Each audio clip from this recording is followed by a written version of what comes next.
আজকে তোমাদের সাথে একটা পার্সেল ওপেন করব, যেটা আমি স্পেশালি নিয়েছি আমার বার্থডের জন্য, বলতেই পারো বার্থডের আউটফিট। এটা আমি নিয়েছি সাবানা থেকে। সাবানার এটাই আমার ফার্স্ট অর্ডার। তো চলো এটা তোমাদের সাথে শেয়ার করি। এটা আমি আগে থেকে আনবক্সিং করে নিয়েছি, কিন্তু এখন এটা আমার পরা হয়নি। তো চলো,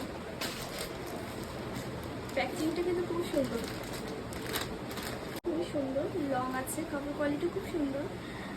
তো চলো লেটস ট্রাই দিই। গাইস আমি ড্রেসটা পরে নিয়েছি, আর ড্রেসটা প্রচণ্ড ঢেলা, মানে সামনের দিকেও ঢেলা, পিছনের দিকে তো কোনো কথাই হবে না। সাইজ আমি অর্ডার দিয়েছিলাম এম, আমি জানি না কীভাবে এত বড় হয়ে গেল, হয়তো আমি রোগা হয়ে গেছি, আমি তো আগে থেকেই রোগা ছিলাম। যাই হোক, এটা আমি স্পেশালি কিনেছিলাম আমার বার্থডের জন্য, কিন্তু এটা পরা হলো না, আমার খুব মনটা খারাপ লাগছে। কিন্তু তোমাদের যদি এই ড্রেসটা পছন্দ হয় অবশ্যই আমাকে কমেন্ট করো, অটোমেটিক কিন্তু লিঙ্ক চলে যাবে।